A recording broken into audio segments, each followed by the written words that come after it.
मनोज जरांगे पाटील यांच्या बाबतीमध्ये महाराष्ट्रामध्ये एक चिंतेचं वातावरण आहे।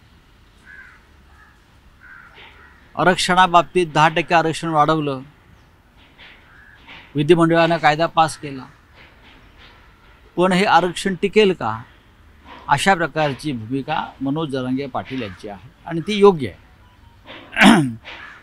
त्याच्यामुळे देवेंद्र फडणवीस, एकनाथ शिंदे, अजित पवार यांनी त्यांना आश्वस्त केलं पाहिजे की जर हे 10% आरक्षण टिकलं नाही तर आम्ही राजीनामे देऊ, आम्ही तुम्हाला खात्रीनं सांगतो आरक्षण टिकेल। हे त्यांना असं अभिवचन दिलं पाहिजे, तरच हा प्रश्न सुटेल। आता काल जरांगे पाटील यांनी जी भूमिका घेतली मुंबईत येण्याची, ती त्यांची किंवा त्यांच्या संघटनेची, त्यांच्या समाजाची भूमिका आहे। फडणवीसांनी प्रश्न केलेला आहे, यामागचा बोलवता धनी कोण आहे? ते गृहमंत्री आहेत स्वतः। जर त्यांना ह्या मागचा बोलवता धनी कोण माहीत नसेल तर त्यांनी गृहमंत्री पदाचा राजीनामा द्यावा। हे सगळं घडवणारे कोण आहेत? हे तुमच्या सरकारचा हिस्सा आहेत का?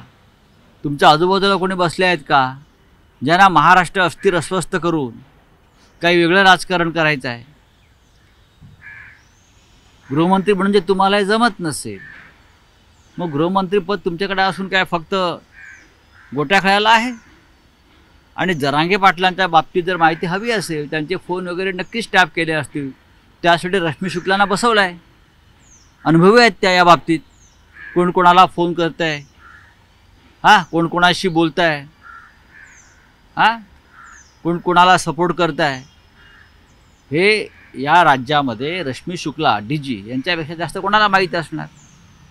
त्याच्यामुळे गृहमंत्र्यांनी आपल्या ज्या अनुभवी DG आहेत या संदर्भात त्यांच्याशी चर्चा केली पाहिजे की या मागचा बोलवता धनी कोण आहे, कोण कोणाला फोन करत आहे, ते फोन करणारे आपल्या सरकारमध्ये आहेत का, ते काही काड्या लावत आहेत का, ते महाराष्ट्र पेटवायला निघाले आहेत का?